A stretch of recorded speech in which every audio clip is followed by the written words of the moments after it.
France abolishes monarchy and become a republic. France monarchy को समाप्त करता है और एक रिपब्लिक बनता है। ऑल दो king had signed the constitution yet he started secret negotiations with the king of Persia and Austria. यद्यपि राजा ने संविधान पर सिग्नेचर कर दिया था, फिर भी वह जो पर्सिया और ऑस्ट्रिया के राजा थे उनसे वह एक गुप्त वार्ता कर रहा था। Ruler of the neighbouring country were also worried by the French revolution and made plan to send troops to stop the revolutionary events taking place. तो जो पड़ोसी राजा थे वह भी काफ़ी डरे हुए थे। उन्हें लग रहा था कि हमारे देश में भी इस तरह की घटनाएं हो सकती है, फ्रांस की देखा देखी। तो इसलिए उन्होंने ये मन बनाया कि फ्रांस में ट्रूप्स को भेज करके ऐसे रिवॉल्यूशनरी एक्टिविटी को स्टॉप कर दिया जाए।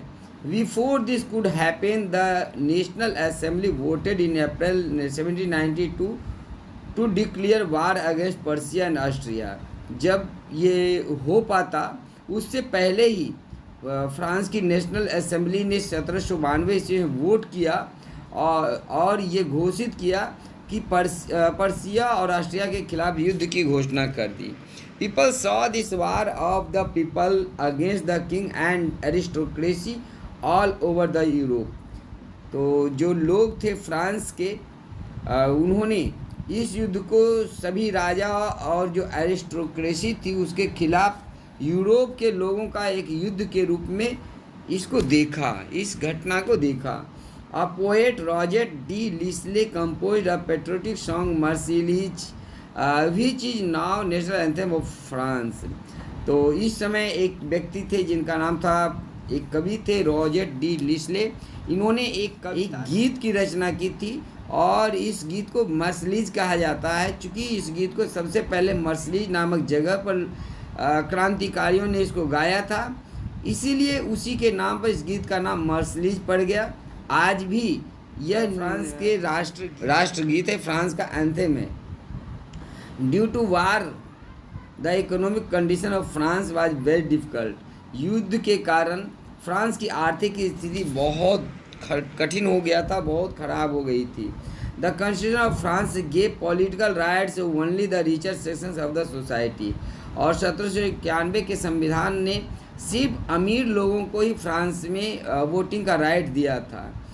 इसके क्या परिणाम हुए ये हम देखेंगे। Political clubs were established by the people who wished to discuss the government policy. Jacobin clubs was most successful. तो बहुत सारे राजनीतिक क्लब्स स्थापित हो रहे थे जहां सरकार के पॉलिसियों पर डिस्कशन होता था। इनमें से एक जैकोबिन क्लब्स थे, वो काफ़ी मशहूर था।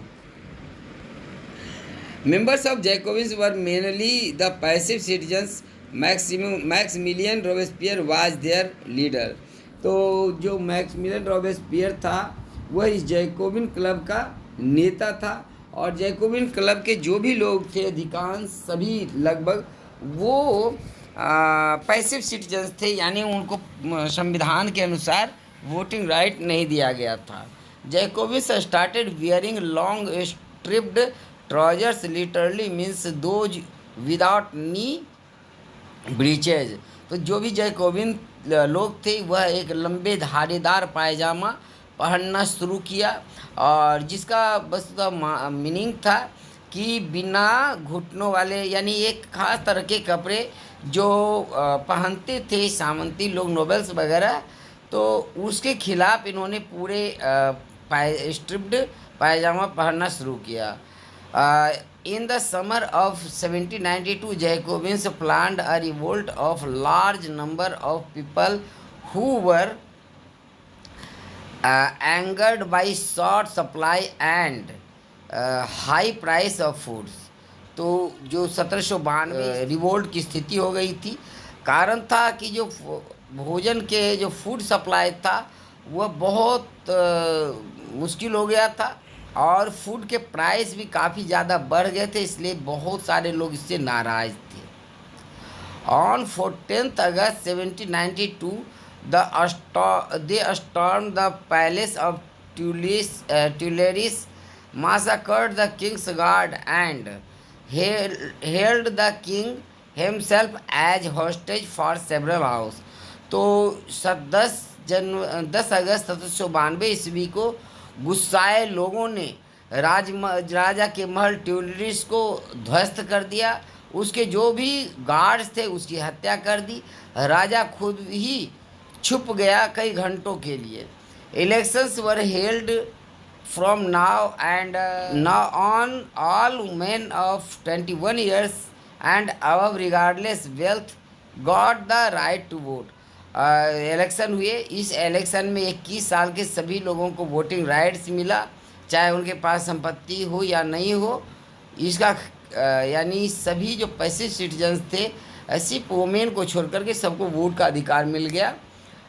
उम्र 25 के बजाय 21 साल निर्धारित की गई। The newly elected assembly was called the convention। जो नेशनल असेंबली था उसको अब कॉन्वेंशन कहा जाने लगा। On 21 September 1792 it abolished the monarchy and declared France a republic। 21 सितंबर 1792 ईस्वी को कॉन्वेंशन ने फ्रांस से मोनार्की के समाप्ति की घोषणा की और फ्रांस को एक गणतंत्र घोषित किया। Louis XVI was sentenced to death by a court on the charge of treason। Louis 16 को गिरफ्तार किया गया था, उसके बाद उस पर देशद्रोह का आरोप लगा करके उसे फांसी दे दी गई। The queen Marie Antoinette met same fate shortly after.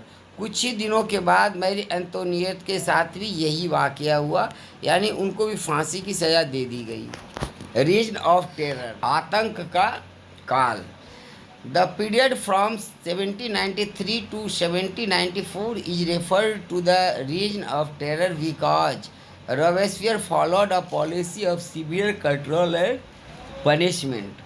तो 1793 से 1794 के बीच का जो कालखंड है जिसमें कि रॉबेस्पियर का शासन था, रॉबेस्पियर ने अपनी पॉलिसी को इतनी सख्ती से लागू किया था, यानी सत्ता पर कंट्रोल और सख्त पनिशमेंट के कारण इसके समय को रीजन ऑफ टेरर कहा जाता है। All his enemies, ex nobles, clergy members of other party, even members of his own party who did not agree with his method were arrested, imprisoned and guillotined. तो जो इनके शत्रु थे, जो x Nobel थे, पहले मतलब पूर्व कुलीन थे, क्लर्जी थे, दूसरी पार्टियों के सदस्य थे, यहाँ तक कि इसकी पार्टी के भी लोग जो इसके नीति से संबंधित नहीं थे मैक्सिमिलियन रोबेस्पियर के, उसको गिरफ्तार किया जाता था, जेल में बंद किया जाता था और बाद में उसको गिलोटिन कर दिया जाता था। गिलोटिन एक ऐसा डिवाइस था जिस पर दो खंभे के बीच में एक धारदार ब्लेड लगा दिया जाता था और उसको बहुत तेज़ी से छोड़ा जाता था जिससे कि सर धड़ से अलग हो जाता था। इस का आविष्कार गिलोटिन नाम डॉक्टर गिलोटिन ने किया था। उन्हीं के नाम पर इस का नाम गिलोटिन रखा गया था। Robespierre's government issued laws placing a maximum ceiling on wage and price. तो रोबेस्पियर की सरकार ने कई सारे कानून बनाए, खास करके मैक्सिमम वेज के कानून बनाया और कीमतों पर कंट्रोल रखने के लिए कानून बनाया। Meat and bread were rationed, meat और ब्रेड को की राशनिंग की व्यवस्था की गई। Churches were shut down and their buildings converted into barracks of offices. जो चर्च था उसको बंद कर दिया गया और उस चर्च के जो बिल्डिंग्स थे उसको बैरक बना दिया गया। Robespierre pursued his policy so harshly that even his supporters began to demand moderation। Robespierre ने अपने पॉलिसी को इतनी कठोरता से लागू किया कि उसके सपोर्टर भी अभी डिमांड करने लगे, मॉडरेशन के डिमांड करने लगे।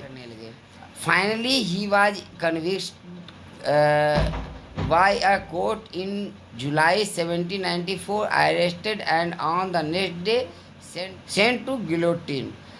बाद में जो रोबेस्पियर था वह भी पकड़ा गया, उसे एक कोर्ट के द्वारा अरेस्ट करके किया गया और अगले ही दिन उसको गिलोटिन के लिए भेज दिया गया। यानी जैसा उसने हज़ारों लोगों के साथ जिस गिलोटिन पर जिसके सर कलम किए थे, आज उसका भी सर कलम हो गया।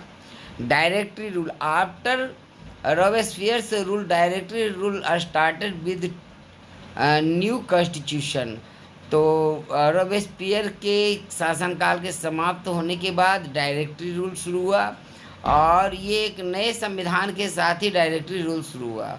All 5 directors often clashed the new legislature councils who often sought to dismiss them।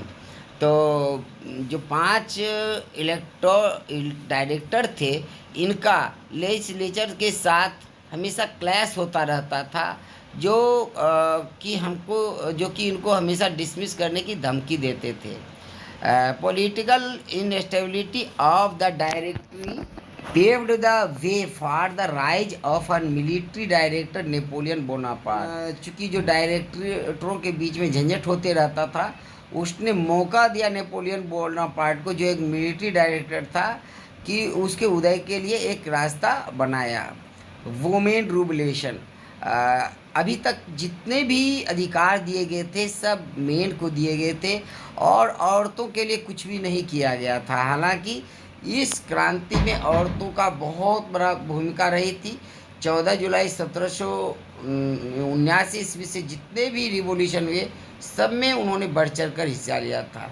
From beginning women were active participants in revolution but they did not get right to vote. शुरू से महिलाओं ने बहु revolution में भाग लिया था, लेकिन उनको वोट का अधिकार नहीं मिला। डूरिंग और before revolutionary government women had formed many women clubs. तो रिवॉल्यूशन के दौरान और उससे पहले भी जब रिवॉल्यूशनरी गवर्नमेंट बनी थी, औरतों ने बहुत सारे जो पॉलिटिकल क्लब बनाए थे to discuss and voice their interest. There on political clubs and newspapers were started. तो उन्होंने क्या किया, बहुत सारे पॉलिटिकल क्लब और न्यूज़पेपर स्टार्ट किया ताकि उनकी बात को सुना जाए और वो वहाँ पर अपने विचारों पर डिस्कस कर सकें। The society of revolutionary and republican women were the most famous of them. They demanded right to vote. तो ये जो महिलाओं के क्लब्स थे, इनमें से द सोसाइटी ऑफ रिवॉल्यूशनरी और रिपब्लिकन वुमेन, ये दो महत्वपूर्ण बहुत ही महत्वपूर्ण क्लब थे जिन्होंने महिलाओं के लिए वोट देने के अधिकार की डिमांड की थी। Revolutionary government introduced laws that helped improved the lives of women. Revolutionary government के दौरान बहुत सारे ऐसे प्रयास किया गया जिससे कि औरतों के जीवन स्तर को उठाया जा सके। Revolutionary government issued laws ordering closure of women clubs. लेकिन दूसरी ओर रिवॉल्यूशनरी गवर्नमेंट ने इन सभी महिला क्लब को बंद करवाने का आदेश भी दे दिया। Many prominent women leaders were arrested and a number of them executed। बहुत सारी महिलाएं जो महिला लीडर थी वो अरेस्ट की गई और उनमें से कई को फांसी पर चढ़ा दिया गया, एग्जीक्यूट कर दिया गया। Abolition of slavery. The trade of slaves began in the 17th century in Europe. 17वीं शताब्दी में यूरोप में गुलाम या स्लेव ट्रेड की शुरुआत हुई थी। French merchants sailed their ports to the African coast where they brought slaves from local chieftains. तो जो अफ्रीकन कोस्ट से फ्रेंच मर्चेंट्स क्या करते थे, वहाँ से स्लेव्स को लाते थे और यहाँ के लोकल चिप्टन्स को यानी मुखिया को बेच देते थे। Port city like Bordeaux and Nantes owed their economic property to the flourishing slave trades। तो खास करके दो शहर जो थे, नैंटी और बॉर्डियोक्स जो थे, वह स्लेव ट्रेड के कारण ही समृद्धि को हासिल कर लिए थे। Jacobin government abolishes slavery in France in 1794. However, 10 years later, Napoleon reintroduced slavery. Jacobin government जो थी उन्होंने स्लेवरी को समाप्त कर दिया था 1704 ईस्वी में, लेकिन 10 साल के बाद जब नेपोलियन बोनापार्ट शासन में आया तो उसने इसको फिर से रीइंट्रोड्यूस किया। स्लेवरी वाज फाइनली एबोलिश्ड इन 1848। 1848 ईस्वी में अंततः जाकर के स्लेवरी समाप्त हुई। The revolution in France everyday life. जब रिवॉल्यूशन होता है या कोई घटनाएं होती है तो हमारे दैनिक जीवन में भी परिवर्तन आते हैं, और ऐसा फ्रांस में भी हुआ। The declaration of the rights of man and citizens proclaimed freedom of speech and expression to be the natural rights. जो मानव अधिकारों के घोषणा पत्र थे उसने इस बात की घोषणा की थी कि सभी लोगों को भाषण देने या विचार व्यक्ति का जो अधिकार है वह एक प्राकृतिक अधिकार है। Plays, songs and festive processions attracted large number of people which was one way they could grasp and identify with ideas such as liberty and or justice। तो प्ले के माध्यम, नाटक के माध्यम से, संगीत के माध्यम से या विभिन्न आयोजनों के माध्यम से लोग दूसरे लोगों को आकर्षित करते थे और जो स्वतंत्रता थी या जो न्याय की बात है उनको बताते थे उस आइडियाज के बारे में। Rise of Napoleon Bonaparte. Napoleon Bonaparte का उदय। After the failure of directory rule the Napoleon Bonaparte came into power. जो डायरेक्टरी रूल के समाप्त होने के बाद नेपोलियन बोनापार्ट शासन में आया। In 1804 he crowned himself emperor of the France.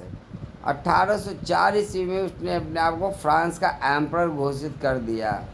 In this year he introduced Napoleonic और सिविल कोड। ठीक 1804 ईस्वी में ही उसने नेपोलियनिक कोड या सिविल कोड की घोषणा भी की। ही conquered many neighboring countries and placed numbers of his family on the crown। उन्होंने पड़ोस के कई सारे राज्यों को जीता और वहाँ पर अपने ही परिवार के लोगों को राजा बनाया, उन्हें क्राउन बनाया। Napoleon saw his role as a modernizer of Europe. जो नेपोलियन था वह अपने आप को यूरोप के आधुनिकीकरणकर्ता के रूप में देखता था। He was finally defeated at the Waterloo in 1815। 1815 ईस्वी में वाटरलू की लड़ाई में नेपोलियन की हार हो गई। Legacy of French revolution. French revolution की क्या वैधता है, क्या उसके असर हुए। The ideas of liberty, equality and fraternity were the most important legacy of the French revolution. दुनिया को स्वतंत्रता, समानता और भ्रातृत्व की भावना वाली जो बातें हैं, ये सबसे बड़ा योगदान है फ्रेंच रिवॉल्यूशन को पूरे दुनिया को। यानी फ्रेंच रिवॉल्यूशन ने स्वतंत्रता, समानता और बंधुत्व की भावना, बंधुत्व की बातें संपूर्ण विश्व को बताई और ये बहुत बड़ा उसका योगदान है। तो ये थे कुछ महत्वपूर्ण टॉपिक्स और उसका एक्सप्लेनेशन फ्रेंच रिवॉल्यूशन का। तो हम इस वीडियो में पूरे पार्ट को डिस्कस हमने किया है। आप इस नोट्स को उतार लें अपने कॉपी में और इससे ही लगभग सभी तरह के क्वेश्चंस भी बन सकते हैं, आंसर बनेंगे। तो इस वीडियो को देखने के लिए बहुत बहुत धन्यवाद। Have a good day.